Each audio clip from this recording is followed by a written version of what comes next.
Welcome to the congregation of Yahweh. We're here on Yahweh's Sabbath day. Greetings to those on the internet. We hope you enjoy the messages that goes out. Today's message is entitled The Olive Tree. And what kind of inspired this message is I heard a different interpretation of the olive tree that I had never heard before. And I'm not sure if it's a prevalent viewpoint, but I just want to address it. And this will kind of lead up to something I spoke about in the past couple messages. I think it was the past two, I can't remember. Coming out of the nations to Torah. And the mainstream interpretation of the olive tree is, that Jews were broken off of their tree and Gentiles were grafted in their place. And what I'd spoke on previously, and I'm not going to get all into it today, there's numerous messages and research that build up to this, but in a nutshell, Israel was divided into two different nations, two kingdoms. They never came back together. The northern house of Israel was scattered into the nations, and they became not his people. But all prophecy pointed to Israel becoming one nation again under one king, one shepherd, and the two flocks would come together into one flock. And there's many illustrations in Scripture that point to this conclusion, namely the bones coming together into a complete whole house of Israel, the two sticks, Ephraim and his companions, Judah and his companions, coming together into one stick, and this is in Ezekiel. Also in basically Ezekiel 34 through 37 talk about this. The two flocks coming together into one flock, and then even a parable of Yeshua seems to hint to this. You have two sons under one father. One son goes astray and is actually coveting the swine's food, and he comes to himself while he's in his state. He remembers where he came from. He comes back to his father to be a servant, and it makes the other brother jealous, which numerous places in Scripture, Paul talks about taking the message to the nations to make those of his own flesh jealous. So the way I perceive the olive tree here is those that rejected Yeshua, that didn't have faith in him, those were broken off of their tree, and those of the nations were grafted in to fulfill prophecy of Israel coming back into covenant with Yahweh. But the only way to get Israel back was to call everybody, because they had already assembled into the nations, which Hosea talks about them being a melting pot and a becoming mixed amongst the people. And Hosea really can open our eyes to the condition of Israel and Judah and their state. And, it says that Israel would not receive compassion, but Judah would. And even Peter kind of rings into these things. Whoever Peter is talking to, which I believe he's talking to the scattered house of Israel, he said, "You who are not a people are now the people, and you who didn't receive compassion now are receiving compassion." And this is coming straight out of the book of Hosea. Now, the other interpretation, which I had never heard, which we'll touch on this today, and we're going to go through Romans 11, 1 through about 32, is that when Israel was scattered and became not his people, that was the breaking of the branches. But I disagree with that. And also that there is a call for us to join Judah. And I disagree with that partially. And in my opinion, the only part of Judah that we are to join with are those that receive the Messiah. And we'll get a little further into that in a few minutes. So let's go to Romans chapter 11, starting in verse 1. Oh, and it's actually kind of interesting that the reading this morning really tied in with that really well about the election. Romans chapter 9, who he chooses, some he hardens, some he has compassion on. So I'm going to pick up in Romans 11, starting in verse 1. I say then, hath Elohim cast away his people? Certainly not. For I also am an Israelite of the seed of Abraham, of the tribe of Benjamin. So the question is, has he cast them away? The answer is no, but he uses himself as a reference to if they were casted away not. And we know that Shaul, Paul, he was called, he had faith in the Messiah, and he decided to be a servant of Yeshua. Verse 2, Elohim hath not cast away his people, which he foreknew. Know you not what the scriptures saith of Isaiah, how he maketh intercession to Elohim against Israel, saying, Yahweh, they have killed thy prophets, and digged down thine altars, and I am left alone, and they seek my life. But what saith the answer of Elohim unto him? I have reserved to myself 7,000 men who have not bowed the knee to the image of Baal. Even so then at this present time also there is a remnant according to the election of grace. So he starts off with the question, has he cast off Israel? Then he uses himself, a believer, as an example that they haven't been cast off, and then he goes into the explanation that a remnant is spared. So he hasn't cast off his people, and there is a remnant that will come out.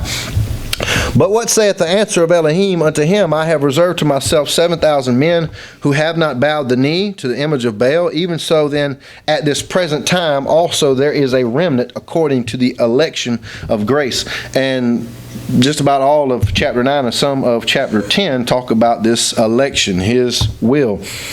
And if by grace, then it is no more of works, otherwise grace is no more grace. But if it be of works, then it is no more grace, otherwise work is no more work. What then? Israel hath not obtained that which he seeketh for, but the election hath obtained it, and the rest were blinded. So we got two groups here. The election obtained, and the rest were blinded. And that's going to tie in with the condition of the olive tree. According as it is written, Elohim hath given them the spirit of slumber, eyes that they should not see, and ears that they should not hear unto this day. And David saith, let their table be made a snare and a trap and a stumbling block and a recompense unto them. Let their eyes be darkened, that they may not see, and bow down their back always. I say then, have they stumbled that they should fall? Certainly not. But rather through their fall, salvation is come to the Gentiles, or the nations, for to provoke them to jealousy. Salvation has come to the nations for the purpose of provoking Israel to jealousy. And Paul said that he magnified, well, that's the next verse actually. For I speak to you Gentiles, inasmuch as I am the apostle of the Gentiles, I magnify mine office. If by any means I may provoke to emulation them which are my flesh, and might save some of them. So he's boasting in his ministry to the nations, taking the Messiah, taking Torah to the nations in order to provoke those of his own flesh to emulation or jealousy.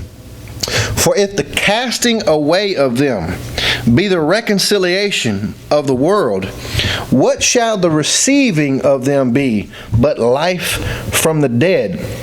I think this is actually a very deep verse here. The casting away of them, the breaking off of the tree, meant reconciliation of the world. But what shall the receiving of them be but life from the dead? Now I want to go to a verse in John 5:25 that I think ties in with this. John 5 and verse 25 says, Verily, verily, I say unto you, the hour is coming, and now is, when the dead shall hear the voice of the Son of Man, Son of Yahweh, and they that hear shall live. If we hear his voice, we can have a spiritual resurrection. There's a place where he said, let the dead bury their dead. But he said the time is coming, and now is. You can hear my voice right now and get a resurrection. But a time is coming in the future when the literal dead will hear my voice and shall come out of their graves. This ties in with Ezekiel, the valley of bones a little bit here. But how I'm tying it in with Romans, it says, what shall the receiving of them be but life from the dead? I believe that there is a portion of Israel that is blind for a reason, and they will not receive the Messiah until he returns. And at that point, there will be a resurrection from the dead. So when this blind portion of Israel, when they receive him, it will be life from the dead. It will be a resurrection at that moment, because they're going to see their king the way they were looking for him the first time. And this is taught allegorically through the life of Joseph. Joseph is, man, you could go on for days, and books could be written about the similarities in the relationship between Joseph and the coming Messiah. The coat was dipped in blood. Joseph's coat was dipped in blood. Revelation says that the Messiah returns with a coat dipped in blood. Pharaoh said, all power and authority I give to you. The only difference is the throne. And he rode around in the second chariot, and everybody bowed the knee to Joseph. And Yeshua said, all power and authority has been given to me, but my Father is greater than I. And it says that every knee shall bow to the name of Yeshua, to the glory of the Father. Just like the chariot situation there. And then when they had a famine in the land, they came to Egypt, and Joseph's identity was hidden from them. Their own brother was right there as a ruler in their face, and they didn't know him. But the second time, he revealed himself to his brothers. And when the Messiah returns, they're going to mourn for him as an only son, according to Zechariah. And they're going to say, where did you get these wounds in your hands? And he's going to say, I got it in the house of my friends. You did this to me. You did this. So, the receiving of them will be life from the dead. It will be a resurrection. Verse 15. For if the cast... No, we just read that. Verse 16. For if the first fruit be holy, the lump is also holy. And if the root be holy, so are the branches. And if some of the branches be broken off, and thou being a wild olive tree were grafted in among them, and with them partakest of the root and the fatness of the olive tree, boast not against the branches, but if thou boast, thou bearest not the root, but the root thee. Thou wilt say then, these branches were broken off that I might be grafted in. Well, because of unbelief they were broken off, and thou stand by faith. Be not high-minded, but fierce. So there is the key ingredient, one of the key ingredients, to being part of the olive tree. It's faith. By faith you were put in there, and by not having faith they were broke off. So don't be high-minded. You're just barely hanging in there by faith. And don't be boastful against those that were broken off, because they have a calling. He has a plan for them. And we'll get to that here in just a second. Verse 22. Behold therefore the goodness and severity of Elohim.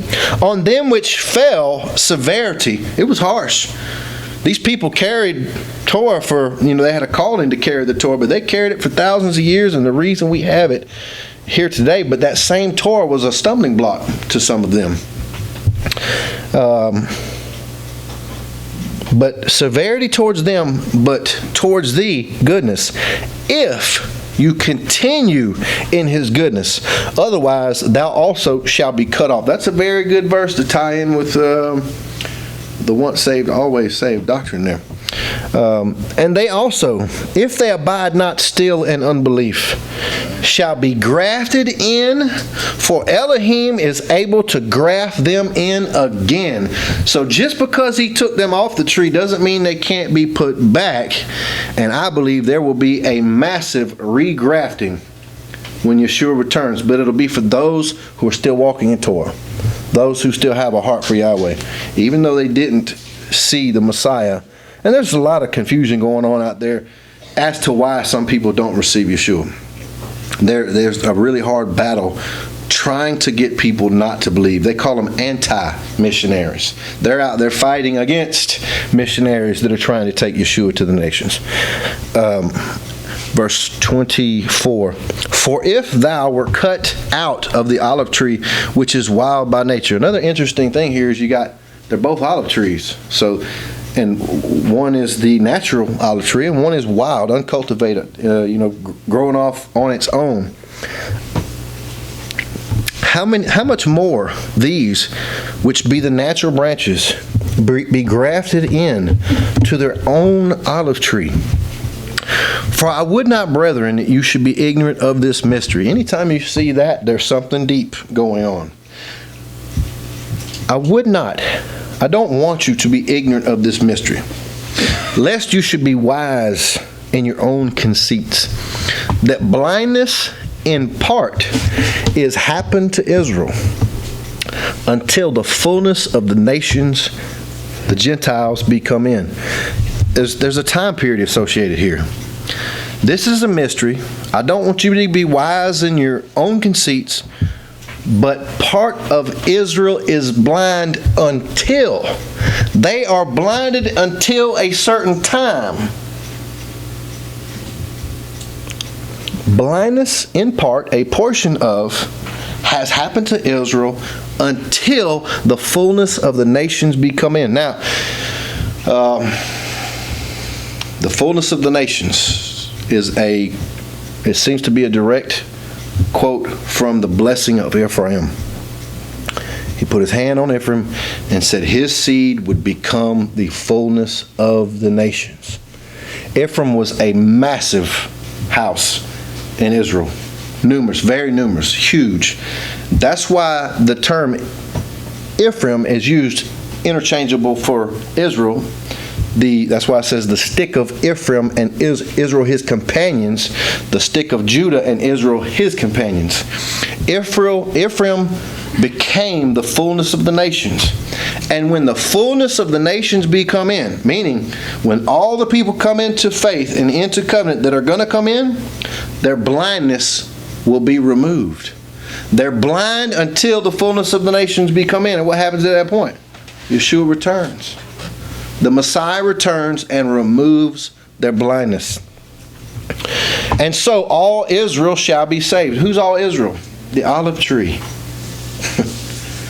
All Israel shall be saved. Well, how's that going to happen? Next verse. The rest of that verse. And so all Israel shall be saved, as it is written, there shall come out of Zion the deliverer, and shall turn away wickedness from Jacob. He will remove their blindness. For this is my covenant unto them when I shall take away their sins. As concerning the good news or the gospel, they are enemies for your sake.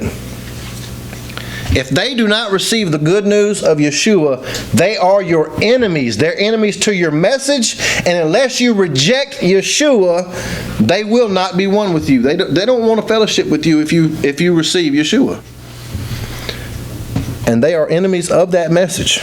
But concerning the election, they are beloved for the Father's sake. He has a plan for them. So we're not supposed to hate them. We're supposed to try to be a witness to them, take the message to them, but we do not join with them yet. And there's people out there that are wanting to join with Judah today when they don't have Yeshua. They don't have the Messiah. Now we can go to them and learn from them. Yes, we can go and we can read their commentaries. We can discern what's been written, but we're not supposed to be one with them. And I don't believe we're going to be one with them until He returns and makes us one. So we take the message, we be a witness, and we can learn, but we're not to join their ranks. They are enemies of the gospel. For the gifts and callings of Elohim are without repentance, meaning when He has a calling, an election, He does not turn from it. For as you in times past, now He's about to explain the depths of what's going on in these next two or three verses.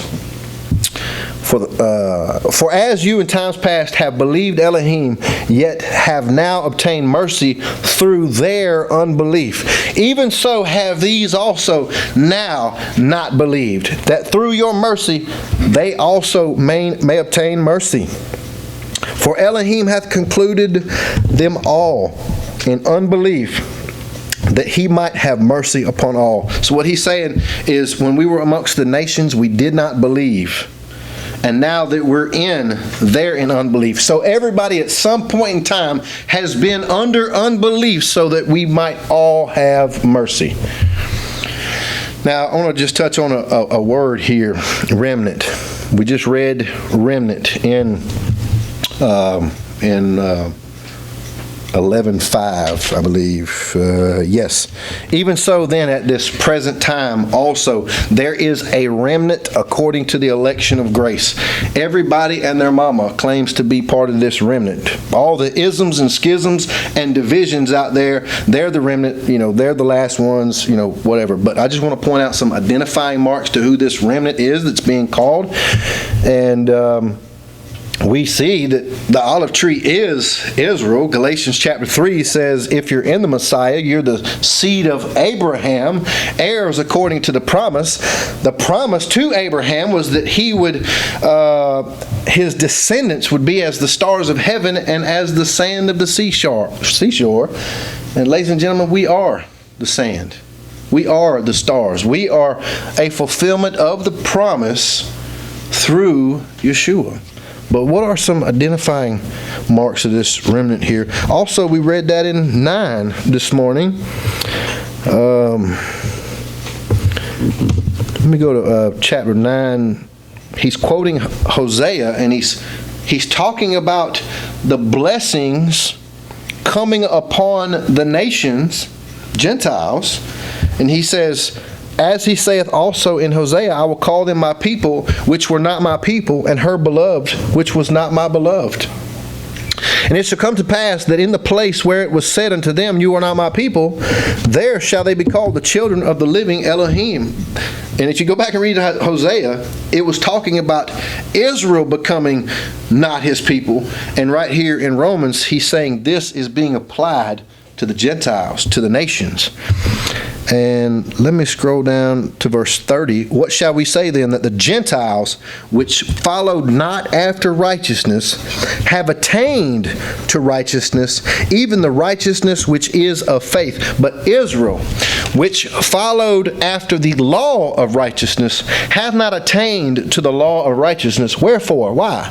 Because they sought it not by faith, but as it were by the works of the law, for they stumbled at the stumbling stone, who is Yeshua. As it is written, behold, I lay on Zion a stumbling stone and a rock of offense, and whosoever believeth on him shall not be ashamed.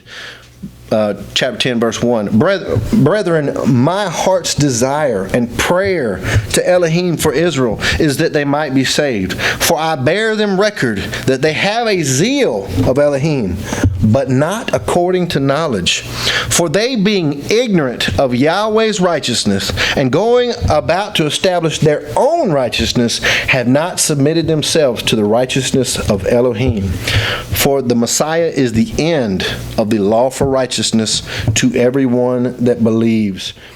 And, some have tried to make this verse make sense by saying that this word end here, well, this means the goal or the end result, or, but what I believe it's saying is he put an end to righteousness by the law through faith. If you believe in him, he is the end of righteousness by the law. You can't earn anything from Yahweh by your works of the law, which is kind of what he was talking about Israel was seeking after previously. But this remnant, well, let me just go to Revelations chapter 12.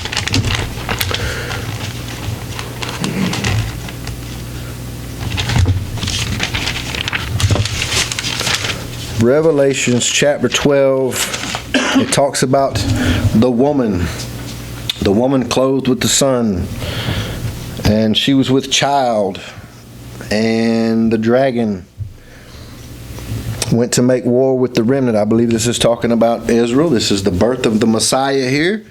And I'm just going to close out in verse 17 here. And the dragon was wroth with the woman, and went to make war with the remnant of her seed,